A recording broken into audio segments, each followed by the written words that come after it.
Johan Raath started his working career as a Recce in South Africa's Special Forces. After he left that, he became a private military contractor, spending many years in Africa and overseas working in that field. He's also written a book called Blood Money. And today he joins us on Tales Less Told. Johan, welcome. Thank you, Richard. Thanks for the opportunity, and welcome. I'm going to start proceedings by reading a quote from Field Marshal Montgomery, the beret-wearing tank commander of the Allied forces. He wrote, "Give me 20 divisions of American soldiers and I will breach Europe. Give me 15 consisting of Englishmen and I will advance to the borders of Berlin. Give me 2 divisions of those marvellous fighting Boers and I will remove Germany from the face of the earth." Did you always know you were going to be a soldier, Johan? Yes, I for some reason had a keen interest in soldiering from an early age. My first drawing that I did at pre-primary school was when I was 4 or 5 years old, of a guy lying behind a machine gun and parachutes dropping out the air and a tank shooting. So that was done with crayons. And then in my early teens, when we heard about going to the military, because remember those years it was 2 years subscription, you had to go do military duty for 2 years. So I started asking around and I learned about the Recces and the Special Forces, and I always knew that this was something I had to try, and I was very keen on it from an age of about 12, 13. I went to the military at a young age. I was 17 when I left. I did the selection and the training, and I'm fortunate and grateful that I passed it. So I was in the Recces in Special Forces from January 1986 until the end of 1992, 7-year period, and I left as a staff sergeant. But it was pretty much a calling from the beginning. As far as I could remember back, I wanted to be a soldier. So correct me if I'm wrong, but you joined the Recces straight from school. Yeah. Is that quite unusual? That is unusual. In the older days, you had to serve 3 years in the military, have a rank of sergeant or corporal and higher, and normally it was 21 years of age that they were looking at recruiting the guys. So come the early and mid 80s, on 2 occasions in 82 and 86, they were a bit short on operators, because that's when the war in Angola and Southwest Africa was in full swing. So they decided to present basic training in Special Forces on these 2 occasions, and I was on the last group in 1986. I'm very grateful. It was very hard because normally you'll go to an infantry unit or the parachute battalion or one of these units, do your basic training, and then you can apply to go to the Special Forces. But I was on the 2nd group and the last group that ever did it in Special Forces, passed the basic training, passed the selection process, and then 1 year of basic training. So it was unique. It wasn't something that was done regularly, but in the mid-80s they needed operators, and that's the route I went. Okay. Why did you leave? I left in the early 90s because, the war and the conflict in Angola and Southwest Africa was over. And, I don't say the political change had to come. We all know that. But, for me, the action kind of dried up, and I decided to use my skills that I was taught in Special Forces as a combat soldier in a private military contractor circle or environment. And it stood me in good stead. The training we did, the background, the experience we learned from the older guys helped us a lot to work in Africa and other places. And also remember, in the mid-90s, a lot of change came in the military. A lot of guys was laid off, not in Special Forces though, but in general in the military and the police. So, but in the early 90s, I decided to take my skills, go private, see the world, and see where I can help and do good. Unfortunately, the problem is, those days most guys doing it was branded as mercenaries, but that was unfounded. And then in the early 2000s, with the advent after 9/11 with Iraq and Afghanistan, the market just opened up for private military contractors, and that kind of gave it a new meaning, although a lot of people would still insist you're a mercenary, but no, that wasn't the case. We help legitimate forces, we train people, we help people to empower themselves, to mentor military forces, legitimate military forces, of course, recognized by the UN and by governments. You will never go and work with a rebel group or a terrorist organization that is sanctioned, that's illegitimate. So you have to be careful what you do, but yeah, so I decided to use my skills in the private sector, but still in soldiering, just in a private capacity. You mentioned that there was a lot of change in the South African forces and the change of the regime. Some of the units were disbanded, like 32 Battalion and I think Kurwurz. Was there ever a fear that the same would happen to the Recces? No, not really. Every country needs a special forces. Remember 32 and Kufut and 101. That's right. We'll just carry on. Okay. And then I'll wait for it to ring out. Let me just go and disconnect it. Yeah, I sure. forgot about the landline. Oh, just watch what we're doing. Stop. Oh shit. Oh shit. There we go. Can you unclip yourself? It doesn't ring often. Normally family, not many people got the number, but let me just disconnect it. Damn, there's one thing I forgot about.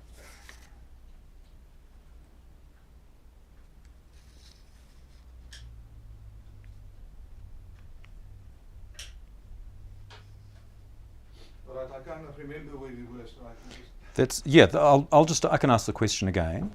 If you want to hook yourself back up again.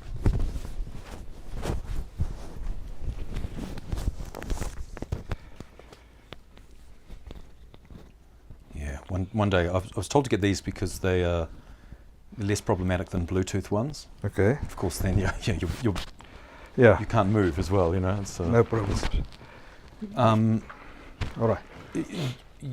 So we'll just clamp that. You mentioned that at the end of the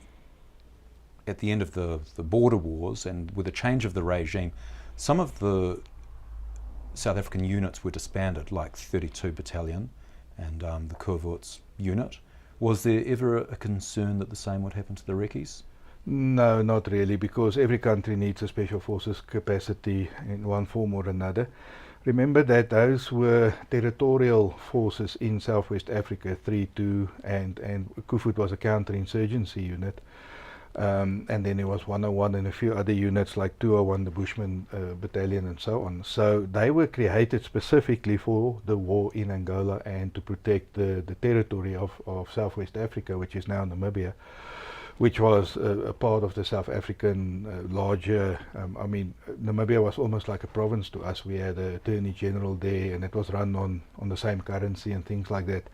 So when the war was over, those territorial forces were not really needed anymore. But your special forces, yes, you will always need special forces for some capacity. They closed one of our special forces units, the one that I was in one reconnaissance regiment in Durban in 1997. But they kept 2 units, the one in Langebaan and the one in Palabora, 4 and 5 Recce.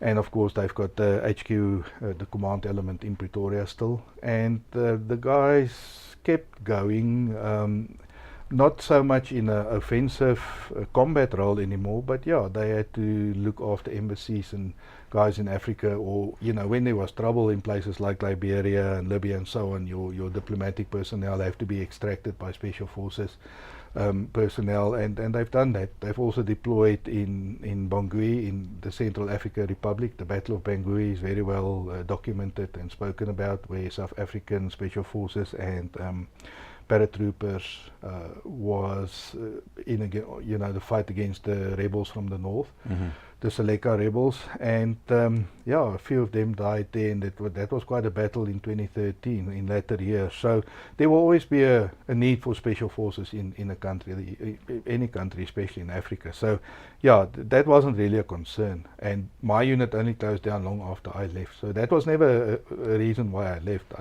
I just decided to go and take my skills to the private sector and to move around, to learn a bit about the world, to earn decent money. And I'm glad I did it. And you found yourself, you ended up in Haiti for a while there.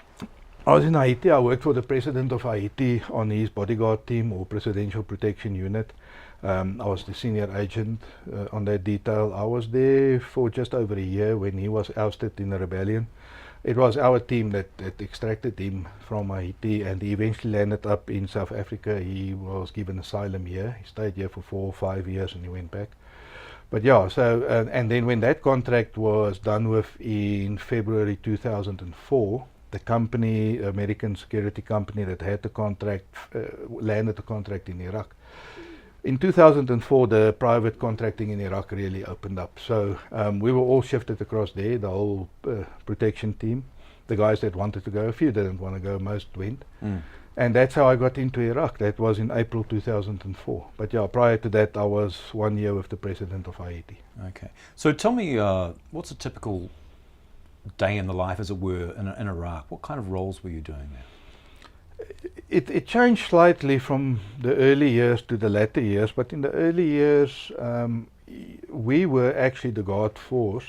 Later in years, we started training Iraqis and Kurds and locals to work for us, and we had them in the beginning as well, but we did a lot of the work ourselves, where you would stand, go out in a tower, where you would do the driving of the convoys. Now in Iraq, in later years, a foreigner can't drive a car anymore. You have to use a local, for example. But in the beginning, we did everything ourselves because we didn't know the Iraqis, we didn't know who we can trust, we had to learn the culture. A lot of clients wanted to see European and Western faces on their security team instead of locals. We were not sure how this thing was going to develop. But at the end of the day, we integrated with them and we started using more and more locals. And without them, we couldn't do the work because of the language skills, because of the, some areas you can't go in as a Westerner. So you had to send your Iraqis to go and do some reconnaissance work, to take supplies in, so on and so forth. So you actually depended on them as well. But yeah, the typical day, in the old days, you'll wake up early morning, you work 12-hour shifts, normally from 6 till 6, and then night shift from 6 in the evening till 6 in the morning. You will do convoys, you will run clients to Baghdad airport and back to your site, wherever your site was, or wherever they came in from, mostly Baghdad, Basra, Mosul. So a lot of convoys, and that's where the dangerous part was on the roads. Okay, we got hammered in the bases as well with rockets and mortars and suicide bombers at the gate. But your biggest threat was on the roads while you're doing convoys. So either you transport personnel or you escort convoys where there's food and medicines and electronics and whatever they needed in Iraq had to be trucked in. Remember, it's a landlocked country, although in the south you've got Basra and Qasr. It's not deep ports. There's a very small. There's only about 280 kilometers of shoreline in Iraq, and they don't have proper port facilities. So most of the supplies came in from Jordan and from Turkey, and from Kuwait in the old days, and now in later years from Iran a lot, and from Saudi and a few other places, depending who you're dealing with. So we had to escort all these convoys with the medicines, with the foods, with the building materials, and that was very hazardous. That's where a lot of guys got ambushed, because it's vast open territories in the desert that you have to move through, and it's ideal for the insurgents to lay ambushes. So yeah, the guys that were on convoy protection actually bled the most. But yeah, so a typical day will be get up, you will have a client, either you go out on site with your client. So our first contract there was to protect clients building a new power station in quite a hot area too. It was in the Sunni Death Triangle, which is just south of Baghdad. Actually, that's the Triangle of Death, and then the Sunni Death Triangle is north of Baghdad, but there's two triangles. And it was very dangerous. So we had to protect the engineers on site. You'll go out with him with your bulletproof vest on and your AK-47 and a bit of big hat for the sun and the scarf to keep the sun off you, and they will prepare foundations, and they will prepare rebar, and they had cranes, and they were construction people. They were engineers, specialist engineers, and we had to protect them because any foreigner in that country at the time was seen as an infidel by the insurgents and the terrorists, and they went after them, especially if it was American companies. Okay, so that leads me to my next question. Who were the threats actually coming from, and what were they hoping to achieve? Initially, the threat was from hardcore insurgency groups or terrorist groups. Also remember that one person's terrorist is another person's freedom fighter. So a lot of them were Sunnis that was disillusioned. with the political process. They were left out of the process after Saddam was overthrown, and the majority Shia population started running the government, but they were heavily influenced by Iran at the time. So they marginalized the Sunnis, and a lot of them was forced just to go and join some insurgency group or some freedom fighting group. Unfortunately, they also committed attacks against foreigners because they probably didn't want the foreigners in the country, because most of the foreigners was aiding the new government instead of them.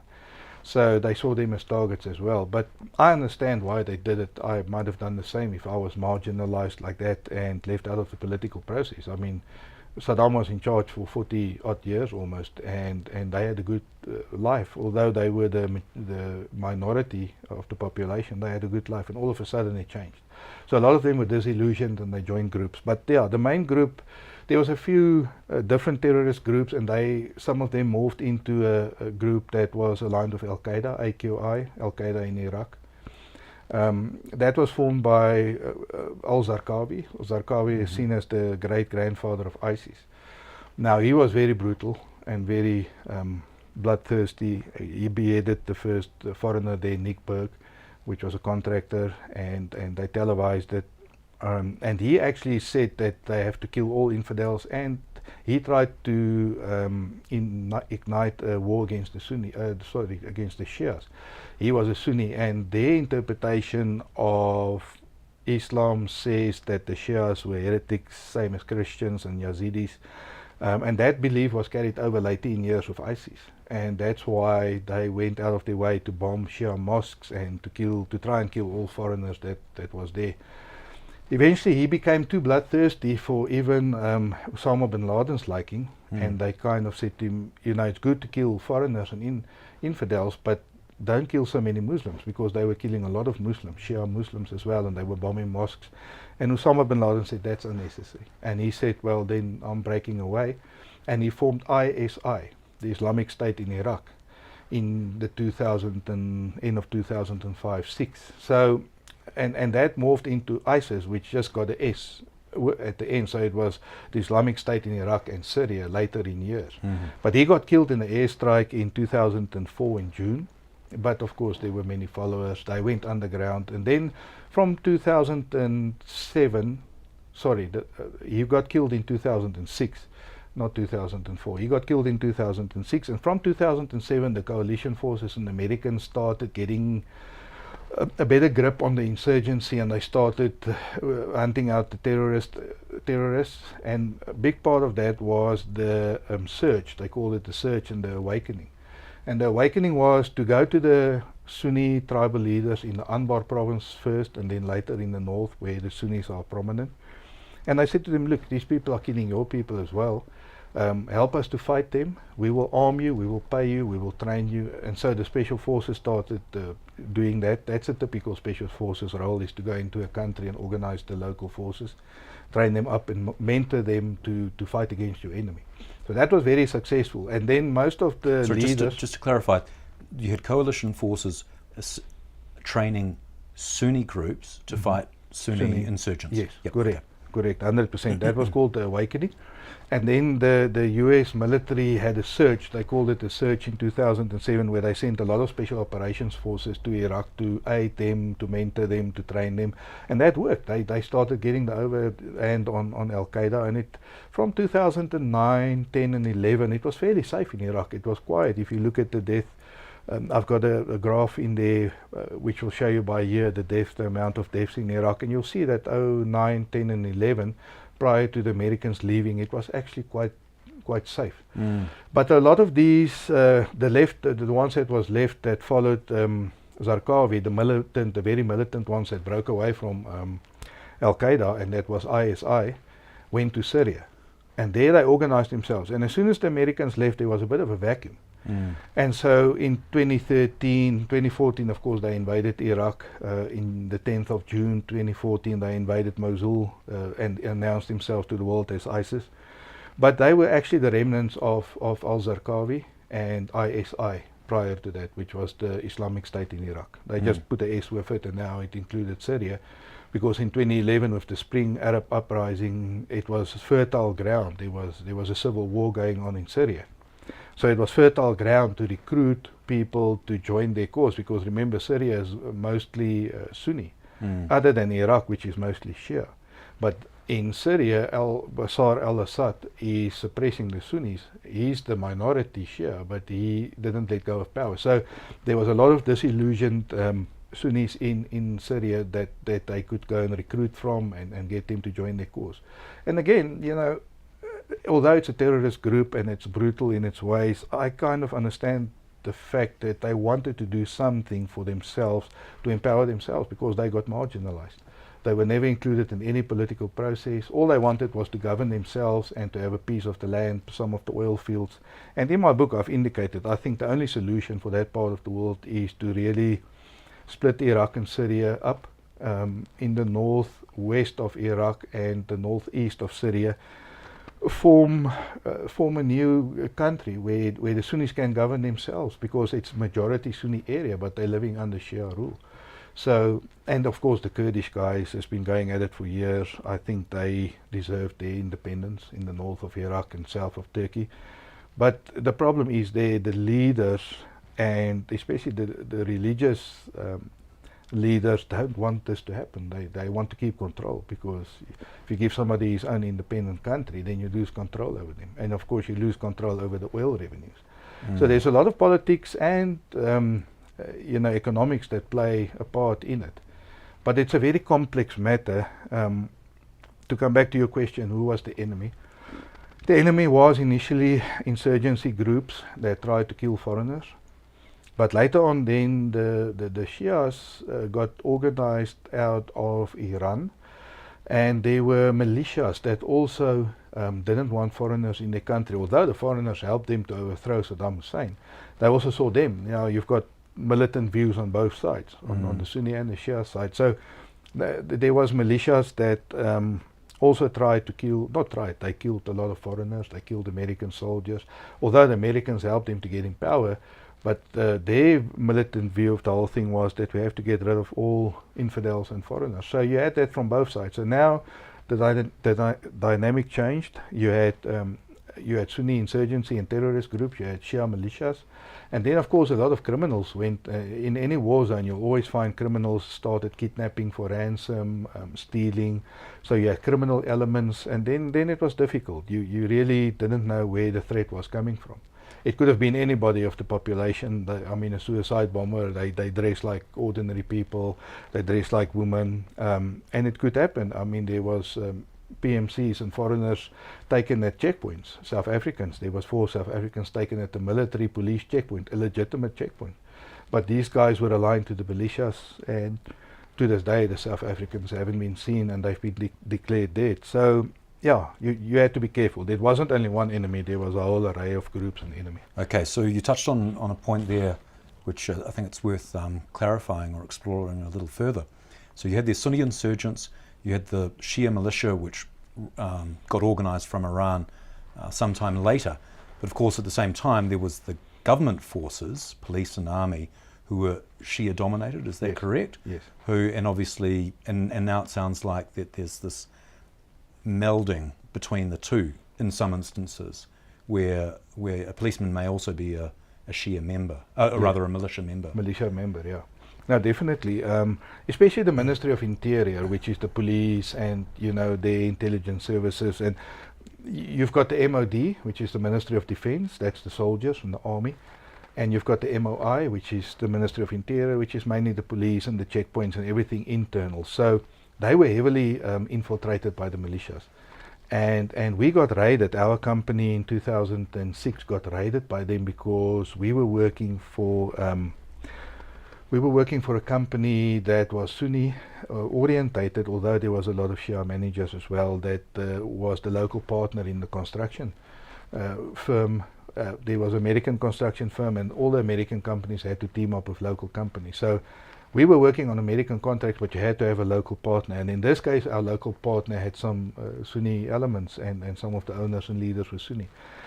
And so the MOI came and raided our hotel, they raided our guards, they raided everything. They said that the guys are involved in terrorism and in hit squad activities and this and that, but it was actually just a feud between the militias and this particular family, which was a very prominent family in Iraq, but they were Sunni. So we were, you know, we had a shootout. We had a shootout with the MOI, my guys and the Minister of Interior, but that's the police. So if you shoot at the police, you're going to land in trouble.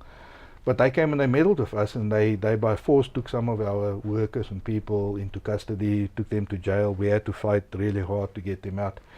So the Minister of Interior was heavily infiltrated by Shia militias, and they had their own death squads as well. They went around at night and they took a lot of Sunni opposition out. They took moderate Shias that worked with Sunnis and with Western companies out. They committed a lot of atrocities, but they were the government of the day. They were the police.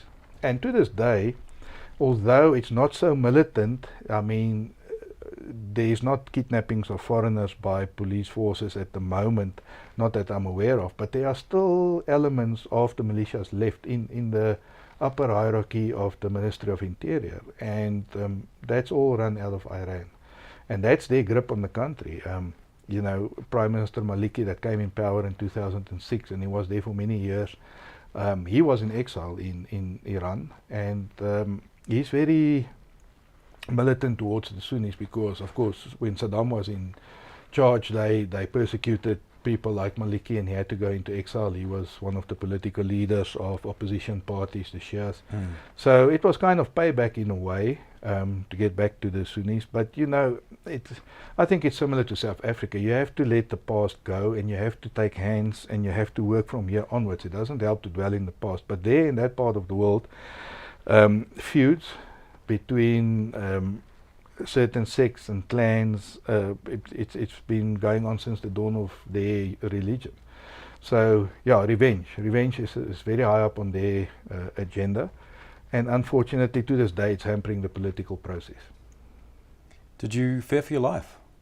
Yeah, often. I mean, I was on I can't say I feared for my life, but I knew there was risks involved, and I was the security manager for a very large group of people, and as I say, we were persecuted because of our local partners, to the extent that I was on a hit list within the MOI militias, the death squads.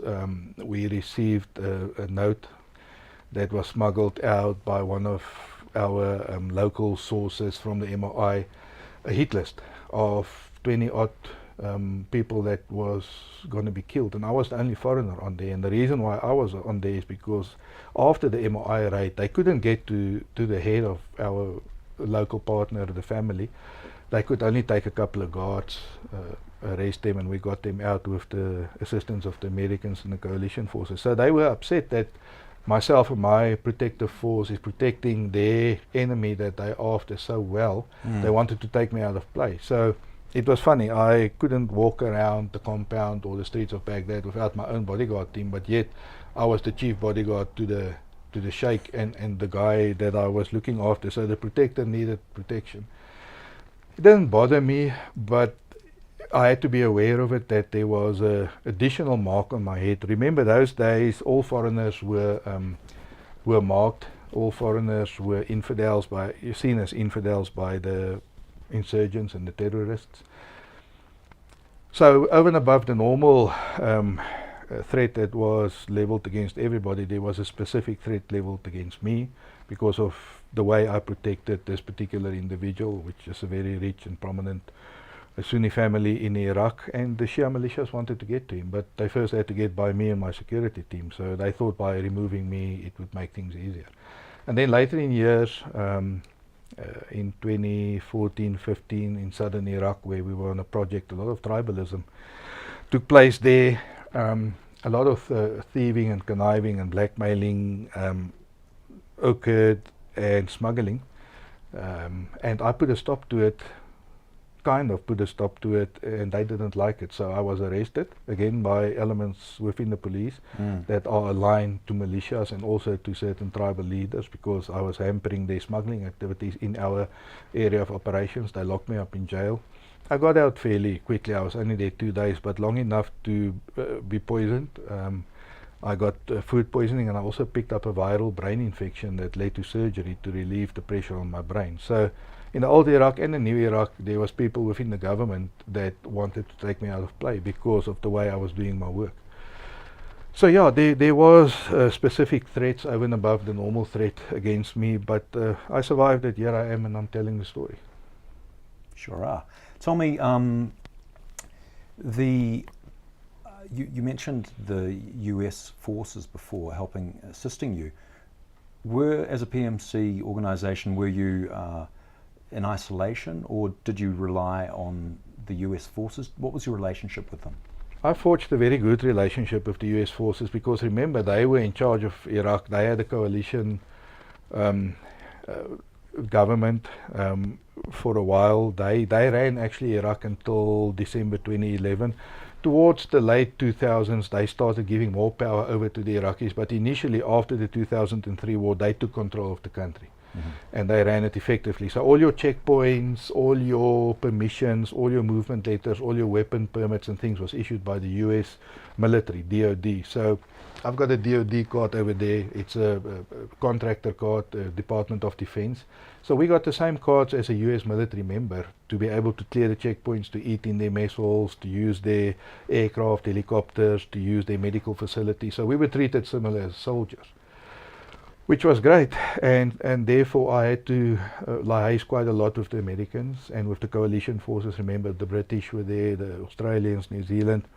They all formed part of the coalition force, although the bulk of it was the US military. So I forged good relations with them. I like soldiers, and I got along with them well. A lot of private military contractors and soldiers don't get along at all. Soldiers see private military contractors as people taking over their jobs and getting overpaid and you know, just not belonging there. But a lot of them did understand our role once you explained to them what you did there. I always was respectful of them, they were respectful of me. And specifically in the Anbar province, where we had to get a very difficult project off the ground, they were very helpful. From the Air Force to the Marines to the infantry, everybody was so helpful with me. So I had a good experience with them, and I interacted quite a lot with them. Could you rely on them for an extraction if you got into hot water? Yes, you could up to a certain extent, depending on your mission, and depending prior to your mission if you informed them well enough which area you're operating in. But there were instances where the US military came to the aid of private contractors that got ambushed, especially on the roads, on the convoys. Yeah, no, they were actually great on that. The problem was they were so engaged with the war against the terrorists and the insurgents that they didn't have much spare resources and time to waste on PMCs. But if you inform them what you did in the area, and if you were in distress and you send a signal, yes, they would come, for sure. Did the opposite ever happen? Did PMCs ever go to the assistance of American forces or coalition forces? Yes, there was instances. I can't recall it offhand, but I remember there were instances where PMCs came across American soldiers that were ambushed or that were stranded, where their coalition forces didn't react by the time that the PMCs got there, because we lived next to each other, we went past each other, we were on the same road, same operational areas. So I believe there were cases where PMCs helped them, but that was few and far between. It was normally the other way around, because they controlled the country, and they had quite a lot of troops in the country as well, 183,000 at one time. Yeah. Where did you get your intelligence from? US military mainly. And also the Iraqis that worked for you, a lot of them knew what was happening on the ground. So it was important to establish a good working relationship with your workforce. It was good to debrief them, talk to them, listen. A lot of intel came from the US military, but a lot of intel that helped me in particular came from the ground roots level. But also we were trained in intelligence gathering in special forces. So not everybody that went there as PMCs were trained as intelligence gathering officers, but in my case, yes, I spoke to a lot of people. I developed intelligence networks, and it stood us in good stead. Did you feel you had the support of the Iraqi government? In the old days it didn't matter, because the US was in charge until 2011, so whatever we wanted to get done, it was done through the US military. When I went back to Iraq in 2012, the whole thing has changed around, because the Americans left in December 2011. And as I said before, there was a vacuum created, and now the Iraqis were in charge of their own destiny, and they were a little bit marginalized. When the Americans was there, the PMCs got the right of way at checkpoints, and we were kind of treated a little bit in favor, if you want to put it that way, by the coalition forces. And now the Iraqis wanted to give payback to the private military contractors. And to this day, the government of Iraq, the GOI, we operate there. They give you your licenses, they give you your permissions, but it's a very corrupt system. You have to normally make some form of arrangement to get things done, and then they harass you. So I would say from 2012 onwards, our biggest problem and fight was not against insurgency groups and terrorists. It was against the government of Iraq and the police and the checkpoints and the permissions. And there's very corrupt forces within, and still the militias are still there. And I mean, after 2014, when ISIS came in, a lot of militias came to the aid of the government. Remember, in Mosul, 1,000 ISIS terrorists entered Mosul and 10,000 Iraqi soldiers ran away. Yeah. So there were rumors that it was orchestrated out of Iran. I can't verify it, but I can believe it, because how does 10,000 people with all the equipment in the world run away for 1,000 soldiers? So the idea, or 1,000 terrorists.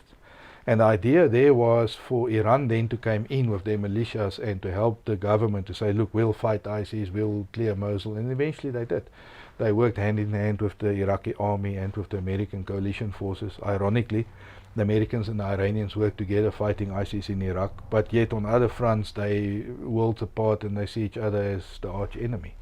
So did Iran's influence in combating ISIS, did they push into Syria?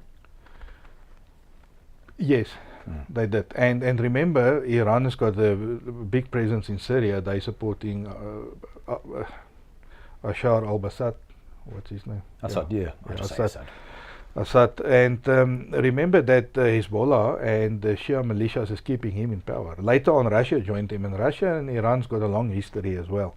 And they sided together to support Assad. So there's a big involvement on the militias, especially Hezbollah in Syria, to keep him in power. But remember again, Assad and these Shias is the minority in that country, where the Shias is the majority. But they won't give them any form of political recognition. They won't give them any area of their own. They just want to rule them and suppress them. So yeah, they're very active in Syria. There's a big gas deposit, isn't there? Syria's got gas. They've got gas and oil on the Iraq border in the northeast and the north of the country, which, look, economics always play a role. Yeah. It's always about money as well, although they'll make you believe it's something else. But yeah, economics play a role, and ISIS actually took over a lot of those oil fields, and they smuggled oil, a lot of oil in the beginning in 2014 and 15 to Turkey and a few other places, black market oil, and they found that they made $2 million a day by just selling oil on the oil fields they took over. But subsequently now, most of those oil fields have been liberated by Iran, by the Kurds. The Kurdish guys did do a lot of fighting in northern Iraq and Syria, but again, they don't get the recognition. America supported them unofficially, but now both Turkey and Iraq don't want to recognize them, and Turkey sees them as terrorists. So, you know, the guys that fought ISIS and helped defeat ISIS is now being persecuted by Turkey. They're getting bombed, cross-border raids, so on and so forth. So the Turks should actually get more recognition, and they should get their own independent country. But not so Iraq, not Syria, the Kurdish. The Kurds, sorry. Yeah. Not Iraq, not Syria, and not Turkey want to give them recognition. But they did the bulk of the lifting against ISIS. They did the bulk of the fighting. Let's go back into the smaller focus in your role as a PMC. We were talking about the infiltration of the militias in the police and army. Can you just describe what it was like to be moving around Iraq, either in a convoy or taking a client to an office, and you approach a checkpoint? What goes through your head? After the South African 4 guys was taken close to Sadr City in December of 2006, we had to be really careful. We had to approach checkpoints with a lot of caution, because I think there was another occasion after that where other foreigners were taken at the checkpoint as well. So your checkpoints, you had to approach with caution. You can't just ignore it because they'll shoot at you. They'll think that you are a terrorist that stole a private security vehicle, and it happened where they actually did steal private security vehicles so that the terrorists could move around freely because everybody thinks the security team is cleared and this and that. So in our case, after the South Africans was taken, I would draw my pistol at the checkpoint as we approached the checkpoint. It was cocked, it was ready to be fired.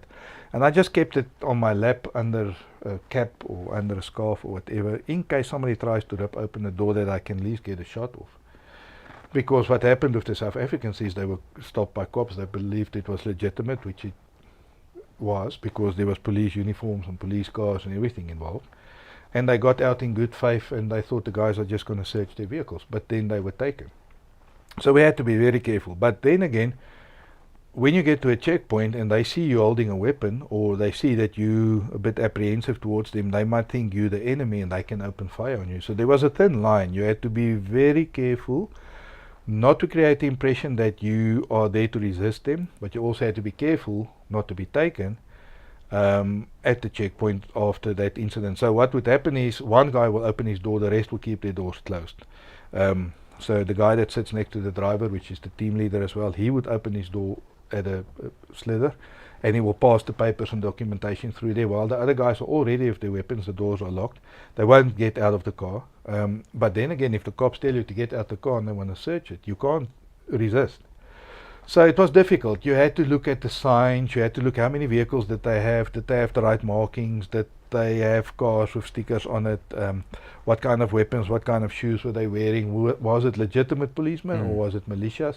It was very difficult to tell, but yeah, it was a thin line that we had to follow. It was an eye-opener though, when the South Africans were taken at that checkpoint. We really had to be careful after that. Yeah. Was there much sharing of tactics, information between the different PMC companies? Yeah, there was. The guys always talk to each other, and in the PMC circles, 1 week you'll work for this company, next week you'll work for that company across the road. I mean, you go where the work takes you. A lot of contracts got finished. A lot of contracts, like our first one, it was deemed too dangerous to go on, so they stopped the contract and went back in later years. So contractors come and go all the time. I mean, it's not a permanent job. That's why they call it a contractor. So, but a lot of guys kept contact with each other. A lot of guys, there was 15,000 South Africans at the height of that effort there in about 2005, 6, 7. And they all shared information with each other. There were many different companies. I think there was 82 security companies at the time. Yeah. And we definitely shared the information. You had to. That was the only way to survive. We'll go deeper into the whole industry in a moment. You've talked about the reliance on Iraqi members of your teams. So you hired Iraqi guys, trained them up. Did you ever have concerns about blue on green incidents? Yeah, we had, but you couldn't do without the Iraqis, and there was a lot of attacks and instances where it came out afterwards that the guys in the base working there gave information.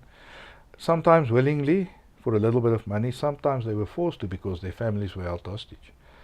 So you had to be very careful in divulging your movement orders, your timings, your list of clients, who's going where and who's from what country, to your locals, not because you distrusted them, but they might have been forced by the insurgents taking their families hostage to talk and to help and to steal access cards and to divulge information. So yeah, OPSEC, operational security, was a big thing that we had to keep in mind, and but a lot of information afterwards indicated that the locals were in cahoots with some of the terrorist organizations and the militias as well. I think you mentioned in your book also that certain things got stolen, switches and whatnot, which could be used for IEDs. Yeah.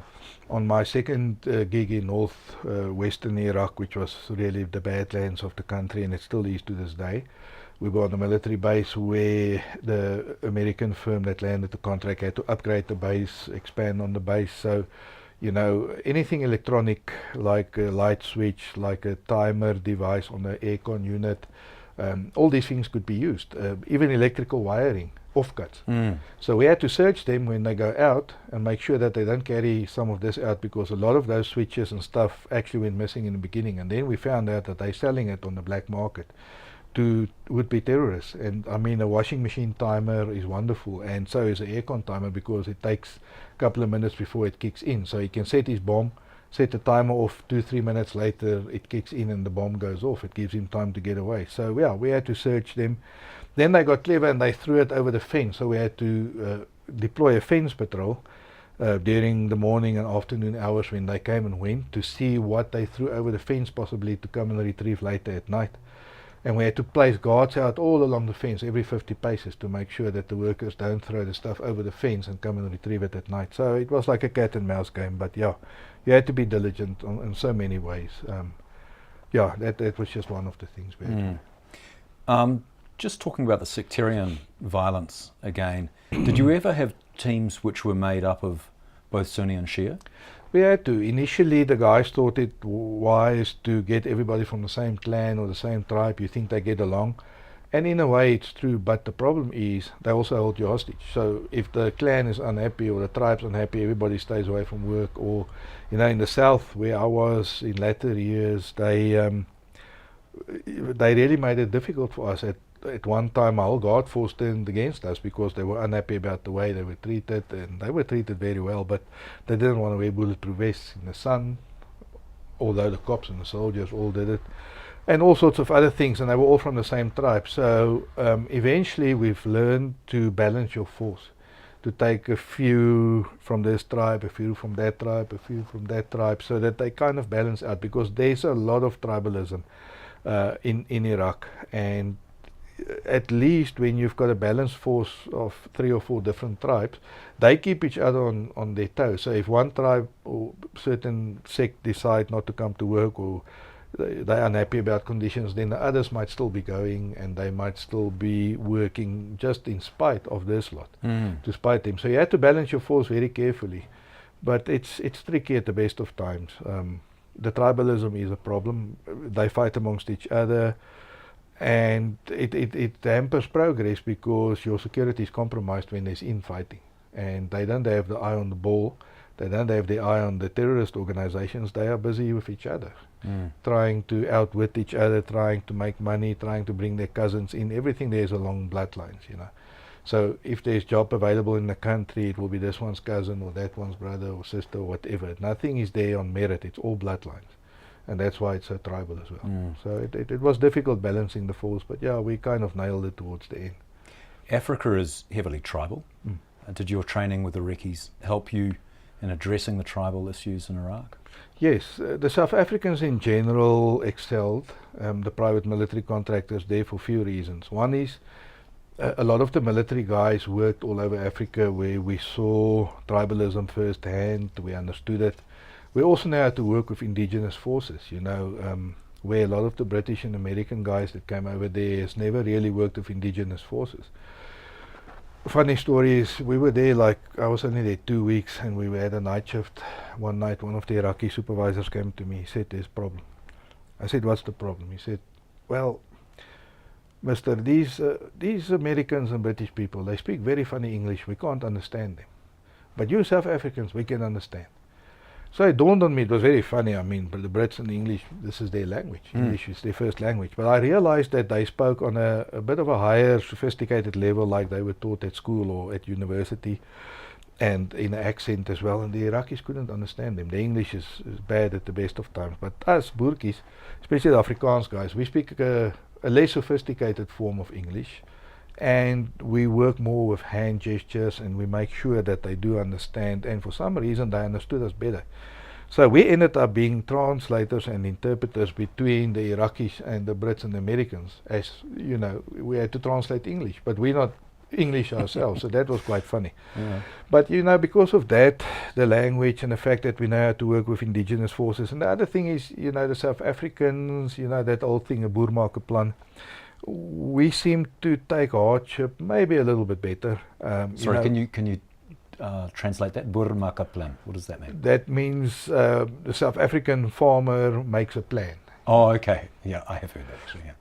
That's an old saying in our country. So we are willing to adapt we are willing to get our hands dirty, we're willing to fix air cons, we're willing to stay in more challenging conditions for longer than most of the other global PMCs that we met. So for some reason, because we worked in Africa under difficult conditions, we endured the hardships a little bit better. And because of that, the Iraqis also took to us. We helped them, you know, if their aircon is broken, or if their car is broken, or if they've got a problem, we'll jump in there and we'll try and fix it ourselves. So there were many reasons why they took to us. And also remember, the South Africans were never part of the coalition forces. The British and the Americans were part of the coalition forces. So they saw them as people that invaded their country and overthrew Saddam and came and waged war against them. Some liked it, some didn't agree with it, but we were never part of that force. We were just there as workers, and we said to them, we are just here to feed our families. We are here, we go where the work takes us. And because we were not part of the coalition forces, they also took better to us than to the Americans and the Brits. Okay. Well, we got a bit of an insight into the South African PMC. How would you describe other PMCs, your typical British or American PMCs, or from other countries? We met great guys from all over the globe. There's good PMCs. I mean, there's ex-Special Forces guys from both America and Britain that work there, ex-Marines. You know, guys, that's really great. What I found, again, with them is they're good at what they do, but they're very focused on one or two particular issues, if you want to call it that way, or mission. On a mission, they're very focused on certain things, but once things go out of the ordinary and once things don't go according to plan, it seems like the South Africans adapt a little bit quicker when we have to box on our feet, because of Africa being such a, you know, you never know what's going to happen in Africa. It's a very unpredictable continent. And we've learned to go with the flow, I think, a little bit easier. These guys are very professional. I met great Americans and British guys, and later on Australians and guys from New Zealand, and then later on again Russians and Georgians and so on. But it seemed to us, again, our African experience helped us to kind of adapt a little bit better and to be more flexible when things go off plan. But yeah, no, the PMCs, there's a lot of them that had experience working in Bosnia and places like that. So, you know, you can't discount it. We're all one big family. We had guys from Fiji and later on from Uganda and so on. And for what they were used for, they were good. They were not, you know, they were either static guards or PSD team leaders, so on and so forth. But we all learned from each other. We all exchanged ideas. And in the end, it was actually a very good system of exchanging ideas. So I've got respect for all PMCs. All I'm saying is that the South Africans, right, wrong or indifferent, I sometimes think we are not that smart, because we absorb hardship and we are willing to do things, you know, where the SOPs are not 100% in place. We'll go and we'll do it, and we'll suffer a little bit of heat. If the air cons don't work, we'll eat uncomfortable food for a while. And we shot ourselves in the foot also, because now when there's something difficult to be done, they come and get the South Africans. And so when there's good paying jobs and you know, something where everything is on a higher level, then the Americans and the Brits will go, because they know that we're willing to do the tougher jobs. So I think in a way we shot ourselves in the foot, but we made a good name. The American clients, British, European clients, the Iraqis, they love the South Africans to this day. The South Africans really made a good impression, and for all the reasons that I've mentioned. Were there guys that you wouldn't work with? There was guys that was not really up to it. In 2004, on my second gig when I got there, I inherited a motley crew of guys. I worked my way up as manager quite quickly there, and I had to train them. A lot of them came from a background where they were never taught combat principles, or they were not in the military. Maybe they were in the police, in a logistical role, or in different, you know, scenarios. And the supply and demand was too much, you know, in 2004, 5 and 6. They wanted, there were so many jobs available that normally if you recruit PMCs, you go and look at ex-Special Forces guys first. It makes sense. Then you'll go to specialized operations units like paratroopers, like Marines, like, you know, people like that, because they're soldiers, they're combat trained, they might have seen action, and they're the kind of guys that you want. Then when you run out of them, you start looking at law enforcement agencies. You recruit ex-cops and SWAT team guys because they've done special weapons training and they've got a little bit of background, but remember, they were never schooled in warfare and counter-terrorism. So now you start going down the ladder. When you can't recruit any more of them, then you'll go to guys that worked on ambulance services or fire services or maybe correctional services. They had some form of law enforcement training, some form of weapons training, but yet again they haven't had combat or counter-terrorism training. So you'll start recruiting them, and then once that's all depleted, you take wherever you can. So a lot of privateers came there because we earn good money. At one time there were bouncers that pitched up there from all over the world, you know, guys that are as big as Hulk himself. And they didn't last long because they never had that training. Some of them made it because they learned quickly from the other guys that was in the squad, that was in the military or special forces, but a lot of them didn't make it. So yeah, there was a whole hierarchy, and unfortunately that created a flood in the market, because prior to the Iraq and Afghanistan wars, there was only a handful of private military contractors in the world doing this. It was a very small circle of people. Then of these wars it opened up. I mean, in Iraq 2007 there were 50,000 plus private military contractors, of which 15,000 were South Africans. Were they all involved in the security aspect? Yes. Right, yeah. And so when the work started getting scarce later in years, now you're sitting with thousands. You're sitting with 100, 200,000 people that's worked as security officers in Iraq and Afghanistan and a few other places without work. But they've got the CV to say they were there. So, you know, now the market is flooded. It's good for the client because there's so many private military contractors out there that you can really, you know, force the price, the salaries down, the living conditions. Where in the beginning, when they recruited the special forces boykies, the money was good and the living conditions was good. But there's just too many of us. It killed our market a little bit. And then later on, the Russians and the Georgians and the Chinese and everybody else has now got private military contracting companies. They work for a quarter of the price that what the Western PMCs would work for, just because in their country, you know, X amount of dollars is a lot of money. But a lot of them don't have the combat experience. But they get away with it until something untoward happens, until people start dying, then they go back to the old systems. So yeah, there's a bit of a, you know, the market is a bit upside down at the moment because of that. We spoke about what makes a good private military contractor. What makes a good client? A client a client that's willing to work with you, a client that understands that he needs protection, a client that's willing to undergo some form of training and briefing on intelligence, on procedures, on tactics, on emergency drills, and most of them are that way inclined because they're scared, especially in the old days when a lot of Americans and client, you know, foreigners died.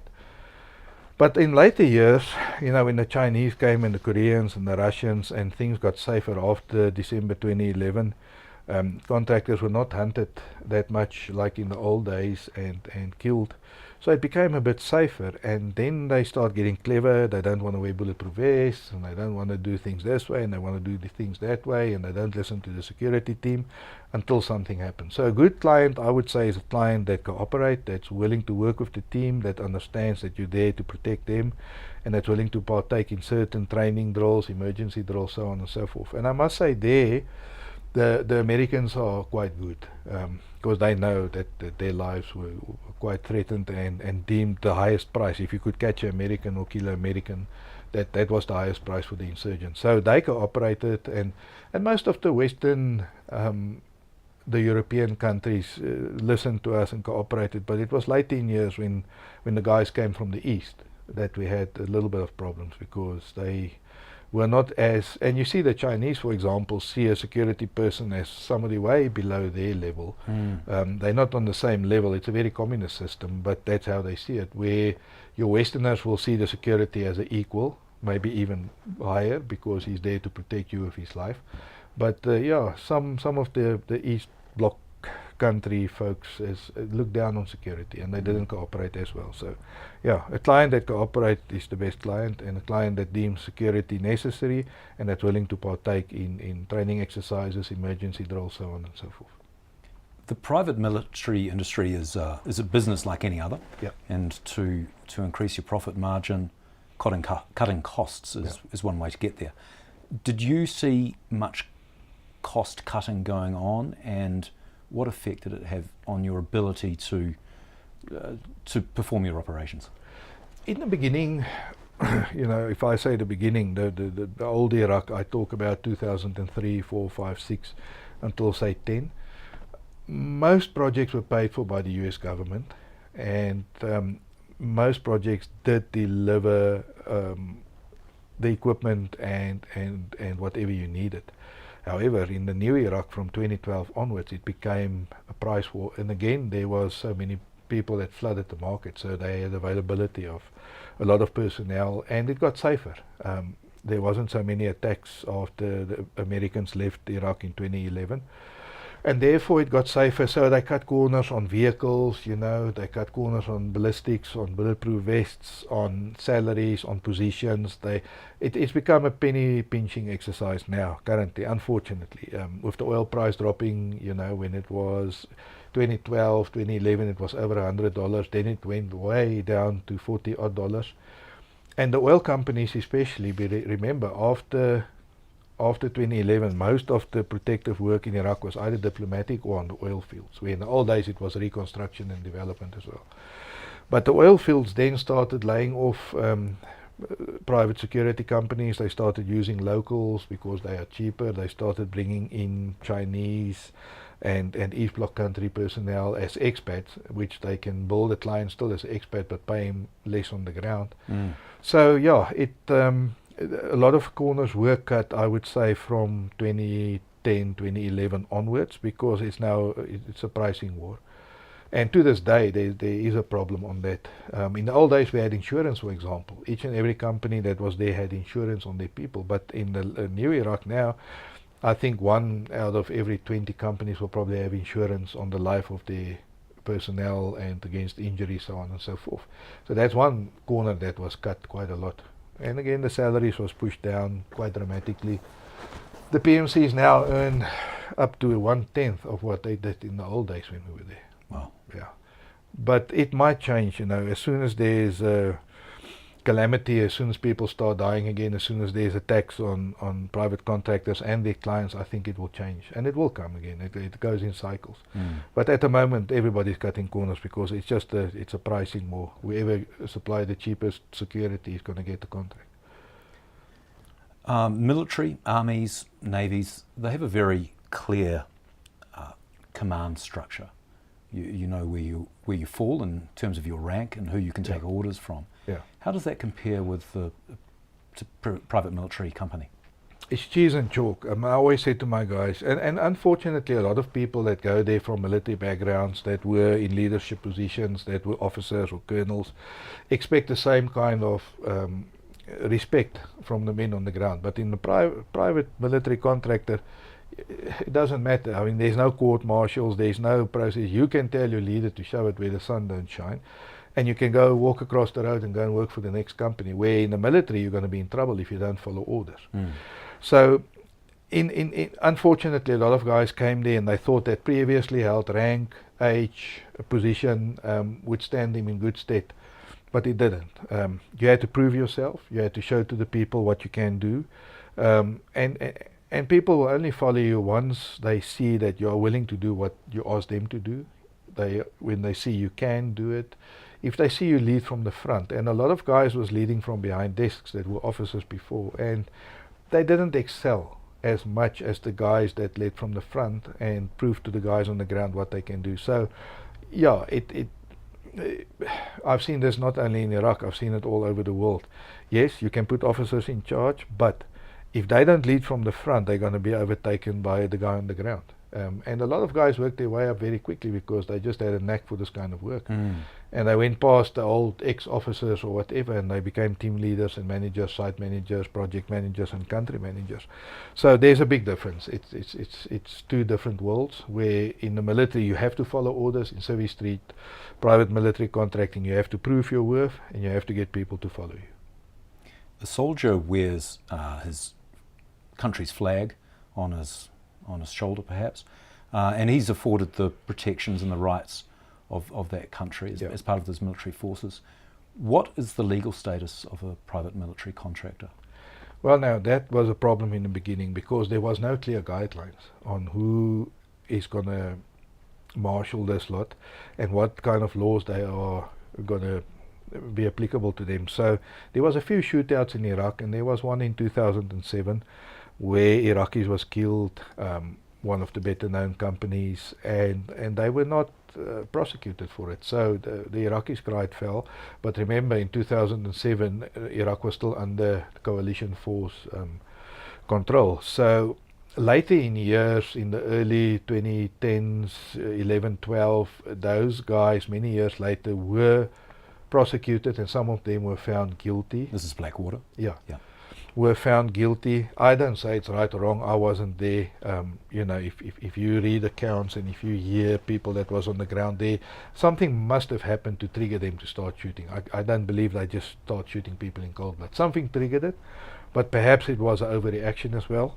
So, but that incident actually highlighted this whole story of accountability for PMCs, because until that time there was not really accountability, and a lot of guys shot warning shots and treated the Iraqi population maybe in a manner they could have done better.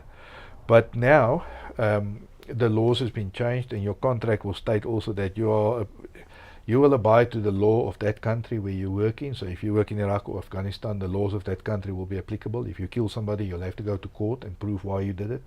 And also bear in mind, again, it goes back to the payback. They don't look kind upon foreigners that killed locals, even if it was in self-defense or in the execution of your duty. So you're going to have a problem. If you pull the trigger, you're going to have to prove that, one, you had no other choice, two, you did it to protect your life or somebody under your protection's life, and you're still going to have a hard time. But yeah, in the beginning there was not really clear guidelines on the use of force, but it changed after that 2007 shooting. Is there room within the PMC world for personal politics and personal morality? You'll always have that. That's a human trait. I mean, we all think about things, but no, it shouldn't be. It should be like a soldier. You should be apolitical. You should go and do your work. I guess some guys did have problems with what they were asked to do by their companies. A lot of guys left. I actually had respect for guys. We were on one of my second gig in northwestern Iraq. We got attacked by suicide bombers. It was quite a hectic attack. At the time, it was the biggest suicide bombs in Iraq. That day, 10 people in the base died, 22 got wounded. And after that attack, one of the guys came to me and said, "Look, I didn't sign up for this. This is somebody else's war. I'm not going to die for somebody else's cause. I don't even know what the cause is. I'm going to go home." And I respected him more because I knew there were other people that felt the same, but they stayed on for the money. But they never were honest enough to say that they're willing. And you must remember, when you're a PMC, you must be willing to die for somebody you don't know from a bar of soap. This is your work. You're a protector. You go there to protect people, installations, convoys. And if you're not willing to die for somebody that you don't know, that might be from a different religion, a different culture, then you're in the wrong business. But and I often hammer that home with my guys, new guys on the team, is, guys, you are here to probably or possibly give your life to somebody you don't know from a bar of soap. You might not ideologically or politically or morally agree with their views, but you will maybe be asked to put your body on the line to die for them. And then a lot of them will start thinking, and they say, no, maybe we need to move on. But a lot of them kept quiet and they just stayed for the money. And unfortunately, a lot of guys came to Iraq to hunt the money. I always say to the new guys on the team, if you're here to make money, you're not going to make it. If you're here to do your work well, and if you're here to really shine and get the job done, then the money will follow you. Money will follow a good operator anywhere you go. But if you go there because you want to make money and you focus on the money and the money alone, you're going to come short sooner or later. Did PMC contractors, individuals or rather the companies, did they develop an esprit de corps? Yes. Yeah. No, definitely, yeah. It's old soldiers mostly, and the leaders and the founders and the owners of the companies are old soldiers. And yeah, no, you had to. there was a lot of camaraderie. There was also a lot of backstabbing and a lot of people working each other out because, as I've said in my book, the private military contracting world contracted and there's not so much work left anymore. So guys will try to promote themselves in front of other people. They will make stories up to make other people look bad so that they can get the job and not this person. So there's also a very competitive market. And you must remember, it's all alpha males. It's all guys with testosterone in their veins and old soldiers and policemen, and they're strong characters. So there was a lot of conflict as well. But I would say that the camaraderie was more than what that was. I read somewhere that one criticism of the PMC industry was that it's a tangled web of subcontracting. Did you find that? That a big name brand would win a contract, then palm the jobs off to a bunch of subcontractors without having a real relationship with the clients? Yes, it became corporate. In the beginning it was specialized, and the companies that kicked off were very specialized companies, but it became corporate. They got bigger and bigger. They bought out the smaller companies, and now it's a corporate machine. The shareholders don't even know what's going on the ground. For them it's all about profit, and it's all about just turning the wheels of motion. So yes, unfortunately it became less and less professional in my eyes, and more corporate, more money driven, more profit driven, cutting corners, and the interaction of the clients and the interaction of the people that you employ, was different. It was on a different level because the top hierarchy never knew really what was going on the ground, as long as they see the profits. So it's a very corporate business at the moment. There's only a few big groups or companies that's bought out all the private military security companies. And I'll say there's 3 or 4 big ones in the world, and they're fiercely competitive. So yeah, the standards that we had in the beginning, the interaction of the clients, the interaction of the owners of the companies has fallen by the wayside. We talked about some of the good things which come from being a private military contractor, to be able to see that you've done a job well, and that good money can follow. What about the personal tolls? Yeah, there's quite a personal toll involved here. Firstly, is you're away from home for years on end. All right, I've started doing this work before Iraq and Afghanistan, but yet I was on the ground in Iraq almost 10 years. And my wife worked it out. We've been together 29 years, and I've been away from home 16 and odd years. And in a way, life goes by you. You come home 2-3 months of the year, the rest of the time you're gone. So you get a little bit distance, and the pressures on the women was particularly difficult. They have to run a household with kids. They have to fix things that break. They have to pay the bills. They're the ones running around keeping your place that you are paying for and your cars that you are paying for going, maintained. They had their hands full, and women are not designed to be alone if they're married. Once they make that decision to have a person in their lives, they're not designed to be without that person as long. As I think men are different. Men can go away and they can do their thing, and it probably goes back to the caveman era where they had to go hunt and go and wage war and be away from home for many years, months, weeks on end, and the women were left behind. So I saw a lot of divorces. I saw a lot of bitter people being bitter towards each other because they're just not together. The man is not there to help a woman with problems back home. Young kids miss their dads. When the video call era came in 2005, 6, 7 with the smartphones and Skype and so on, I could hear sometimes children crying for their dads while they talked to them, and this affected the personnel, some of them. You had to be sharp, you had to keep your eye on them, and if there's a difficult mission or you go in a dangerous area, you do a convoy escort, you must make sure you don't send somebody who you see is going through personal problems at home, that's going through a divorce, whose kids are unhappy. So you keep rotating your people if you can, if you've got the luxury. The guys that are going through some difficult times, maybe he's working in the ops room or at the radio or in your compound, he will be a static security person until you see things change around, and you'll send him out again. So you have to keep an eye on everybody, but the personal pressures are a lot. And then on our side, life goes by you. You children grow up. You're away 10, 15 years. Some guys now in Iraq away from home. your children grow big, they go out of the house, and you haven't really been there for their rugby matches and this and that and the next, and you don't know much what's going on in their life. So it's a challenge. It takes a special kind of woman to accept that lifestyle. The children have to be schooled to understand what's going on, and the younger the children are, the more difficult it becomes.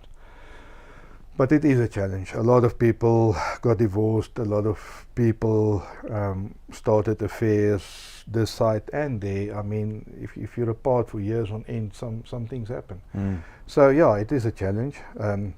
But then again, a lot of people grew closer to each other by having these tests, and their marriages and their relationships stood the test of time. So it also enforced a lot of relationships, but yeah, I would say 50-50. There was a lot of problems. Yeah.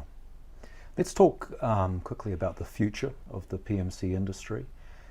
Do you think that there's a role in a more offensive capacity for private military companies?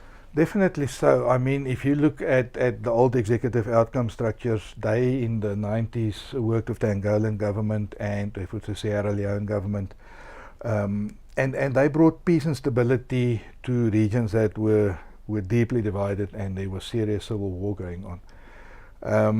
And then recently in 2015, if you look at Nigeria, Boko Haram, some of the old structures and leaders from executive outcomes went up there with South Africans for a while, and they actually mentored and trained the Nigerian military and assisted them in combating Boko Haram. And they actually had them cornered. It went well.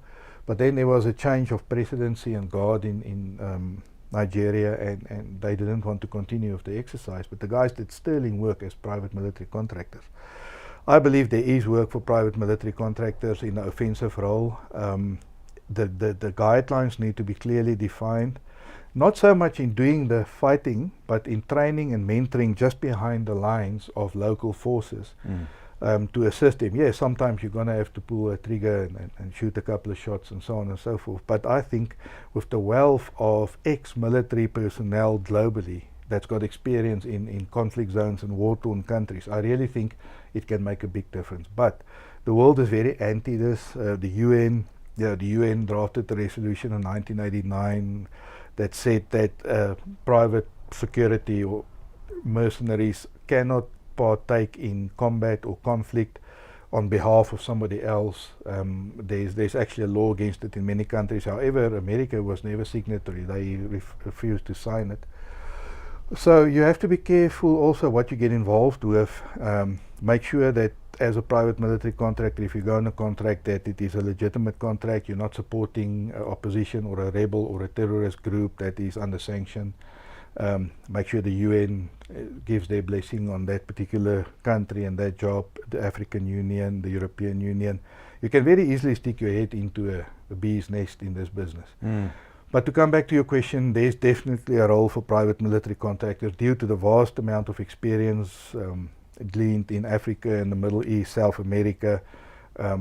Most combat soldiers and most soldiers that leave the military will probably end up in the private military contracting one way or another, and there's so much experience that can be tapped and sapped into. But yeah, we'll have to see how the world is going to perceive it. The Americans are quite pro private military contracting, although there's quite a bit of opposition from the liberal forces there. But they're quite pro it, and I see that the East, the Russians and the Chinese now, there's a lot of private military contracting companies springing up. They see the value of it. The Europeans are a little bit against it. The British has got quite a lot of, their private military contracting business is quite big. I don't know if they were part of the signatory. I think they might also not have signed that treaty in 1989. But yeah, the European countries is quite heavy on it. And our country also in 98 brought out the Mercenary Act, or the Private Military Act, which prohibits you from working as a security guard in a conflict zone. But there's a grey area. They never prosecuted anybody because you have to prove that you worked for the wrong side, that you worked for a terrorist organization or for a rebel group that wasn't recognized. And most of the guys, 99% of the work that they do is 100% legit. So there's not really a way to prosecute people. Your constitution also says that you're entitled to work and earn a salary for you and your family, be it in your own country or abroad. But just make sure you don't get involved with the wrong kind of activities. But yeah, I believe private military contracting has still got a long way to go. And I hope the world sees that there is a role for us to play, because we've done sterling work over the last, even from the days of Mike War and them in the Congo. They went there to save nuns. They went there to save lives, and then they had to fight their way out of it. But at the end of the day, they saved lives. And they were branded as mercenaries and this and that and the next, but they did good work. So yeah, no, there's a role. I hope the world grow wise to the fact that we can help, that we can train, we can mentor, we can oversee operations. And there's so many conflicts going on in the world. There's not enough military personnel that are qualified in counter-terrorism, that is got combat experience to counter all these little conflicts. But there is enough private military contractors to help. On that note, Johan, let's wrap it up. Thank you, Richard. Thank you very, very much for joining me on Tales Less Told, telling us all about your world. Yes. And I wish you the very best of luck for the sale of your book, Blood Money. Thank you. I appreciate it. Thanks for the interview, and all the best to you as well. Pleasure. Thank you.